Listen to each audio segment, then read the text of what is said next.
আপনি কি জানেন পৃথিবীতে জিনা সূচনা কখন ও কিভাবে হয়েছিল? পৃথিবীতে কোন নাফরমান ব্যক্তি সর্বপ্রথম জিনার গুনায় লিপ্ত হয়েছিল? ইসলামে জিনাকারীর শাস্তি কি? জানতে হলে ভিডিওটি শেষ পর্যন্ত দেখতে থাকুন। মানবজাতির আদি পিতা হযরত আদম ও মা হাওয়া আলাইহিসসালাম জান্নাতে শয়তানের ধোঁকায় পড়ে নিষিদ্ধ ফল ভক্ষণ করার কারণে আল্লাহ তাদেরকে জান্নাত থেকে দুনিয়াতে নামিয়ে দেন। ততঃপর আল্লাহ তাআলার আদেশেই বাবা আদম এবং মা হাওয়া মানবজাতির বংশবিস্তারে সন্তান জন্ম দিতে থাকেন। হযরত মা হাওয়া আলাইহিসসালাম একসঙ্গে জোড়ায় জোড়ায় একটি পুত্র ও একটি কন্যা সন্তান যমজভাবে জন্ম দিতেন। এভাবে তিনি 40 জোড়া সন্তান জন্ম দিয়েছেন। তৎকালীন আল্লাহর বিধান অনুযায়ী প্রথমবারের পুত্রের সাথে দ্বিতীয়বারের কন্যা এবং দ্বিতীয়বারের পুত্রের সাথে প্রথমবারের কন্যার বিবাহর মতো তখনকার শরীয়ত অনুযায়ী এরূপ বিবাহ দরকার ছিল, কারণ তখন হযরত আদম এবং মা হাওয়া ছাড়া পৃথিবীতে আর কোনো মানবী ছিলেন না। তাদের পুত্র ও কন্যা সকলে ভাই বোন, কাজেই ভাই বোনদের মধ্যে বিবাহ না হলে তারা সকলে অবিবাহিত থেকে যেত। ফলে পৃথিবীতে আর কোনো বংশবিস্তার হতো না।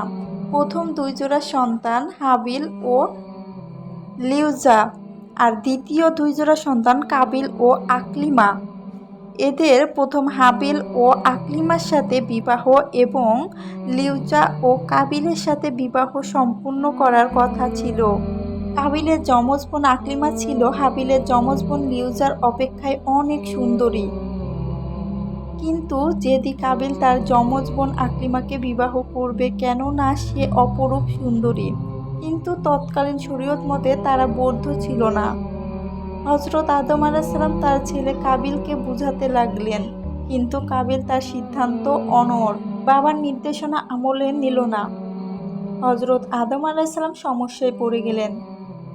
এমন সময় আল্লাহর নিকট হতে আদেশ আসলো, হাবিল ও কাবিল উভয়কে আল্লাহর রাস্তায় কুরবানি করতে হবে। যারা কুরবানি আল্লাহর দরবারে গৃহীত হবে সেই আকলিমাকে বিবাহ করবেন। কাবিল নিজে কৃষি কাজ করত, ফলে সে কিছু জমি ও তরকারি আল্লাহর নামে উৎসর্গ করলো। আর হাবিল মেষ চড়াতো, তাই মোটাসোটা একটি মেষ আল্লাহর নামে উৎসর্গ করতে তারা দুজন একটি পাহাড়ের চূড়ায় রেখে আসলো। লক্ষণীয় হলো কৃষিকাজ ও পশুপালন এটা পৃথিবীর সূচনাকাল থেকে চলে আসছে। আল্লাহ তাআলা পৃথিবীর আবাদ করতে দরকারি সকল জ্ঞান নবীদের মাধ্যমে জাতিকে শিখিয়েছেন, অথচ আমরা মানব জাতি কল্পনা পশুর ভুল ইতিহাস পড়ে থাকি, নাকি কোনো কাজই জানতো না, অথচ বাস্তব সত্য ইতিহাস তার বিপরীত। সুতরাং হাবিল ও কাবিলের দুজনের কুরবানি পাহাড়ে জমা রাখা হলো। তখনকার নিয়ম অনুযায়ী আকাশ থেকে অগ্নিশিখা এসে যার কুরবানি জ্বালিয়ে পুড়িয়ে দিত তার কুরবানি কবুল বলে বিবেচিত হতো, আর যার কুরবানি আলোকিত অগ্নিশিখা পুড়িয়ে ছাই করতো না সেটা কবুল নয় বলে বিবেচিত হতো। নিয়ম অনুযায়ী একটি অগ্নিশিখা এসে হাবিলের মেষটি পুড়িয়ে দিয়ে গেল, আর কাবিলের গম তরকারি যথারীতি পড়ে রইল। কাজেই হাবিল আকলিমাকে বিবাহ করবেন তা নির্ধারিত হয়ে গেল।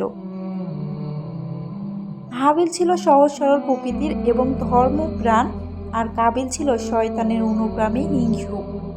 কাবিলের কুরবানি গৃহীত না হওয়ায় তার মনে হিংসা উদ্রিক্ত হলো। সে এতটাই উত্তেজিত হয়ে পড়ল যে ক্রোধে বশবর্তী হয়ে হাবিলকে হত্যা করার মনস্থির করল। কুরআনে আল্লাহ তাআলা ইরশাদ করেছেন, ততঃপর তার অন্তর তাকে তার ভাইকে হত্যার প্রতি উদ্রিক্ত করল এবং সে তাকে হত্যা করল, ফলে সে ক্ষতিগ্রস্তদের অন্তর্ভুক্ত হয়ে গেল। আর এটাই ছিল পৃথিবীর ইতিহাসে সর্বপ্রথম মানব হত্যা।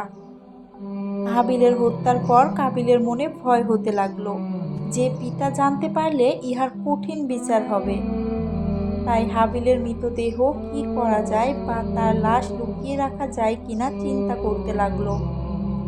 সুপ্রিয় দর্শক, আজও হত্যাকারীর কাবিলের মতোই কুচিন্তা করে থাকে।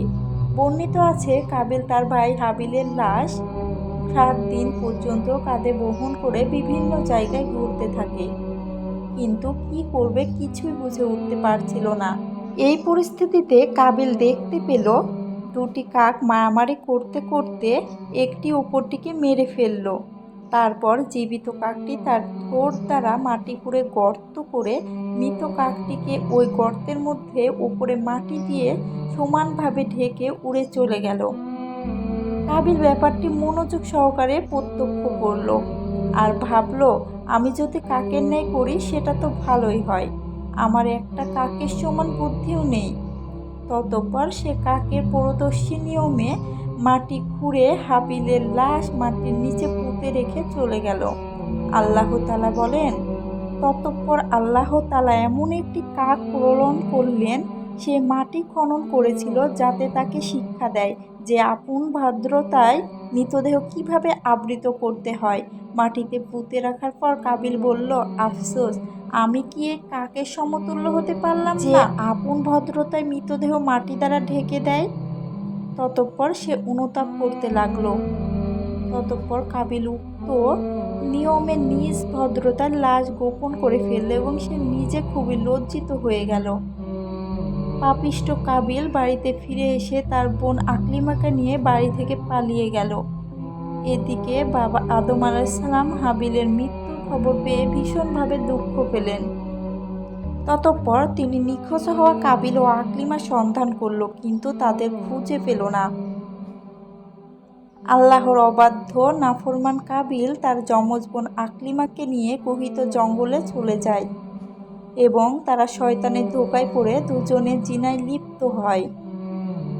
ততঃপর তারা শয়তানের কুমন্ত্রণায় অগ্নিপূজা শুরু করে দেয়।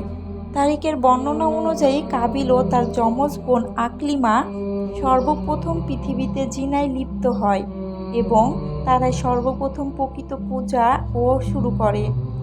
এদিকে হযরত আদম আলাইহিসসালাম দীর্ঘদিন কান্নাকাটি করে অবশেষে আল্লাহ তাআলার একটি পুত্র সন্তান দান করেন, যার নাম হলো শীস আলাইহিসসালাম। মহান আল্লাহ তাআলা তাকে নবুয়তের সুমহান মর্যাদায় ভূষিত করেন। হযরত আদম আলাইহিসসালাম এর হায়াতে জিন্দেগি শেষ হয়ে আসলো। তিনি তার সকল পুত্র কন্যা এবং উপদ্রবদের ডেকে একসাথে সৎভাবে চলার উপদেশ দিলেন।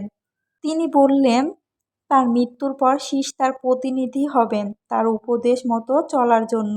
সকলকে পরামর্শ দিয়ে চিরবিদায় নিলেন। আদি পিতা হযরত আদম আলাইহিসসালাম এর ইন্তেকালের পর হযরত শীস আলাইহিসসালাম তার প্রতিনিধি হলেন। সুপ্রিয় দর্শক, জিনাকারী ব্যক্তি যদি অবিবাহিত হয় তাহলে তাকে ১০০টি বেতের আঘাত ও ১ বছরের দেশান্তর করতে হবে, আর যদি সে বিবাহিত হয় তাহলে তাকে পাথর মেরে হত্যা করতে হবে, আর অবশ্যই শাস্তি জনসমক্ষে প্রকাশ্যে কার্যকর করতে হবে। এটা হলো জিনাকারীর দুনিয়ার শাস্তি। আর পরকালে রয়েছে কঠিন আযাব যদি সে ইস্তেগফার না করে মৃত্যুবরণ করে। হে আল্লাহ, আপনি আমাদের সকলকে মহাপাপ থেকে হেফাজত করুন।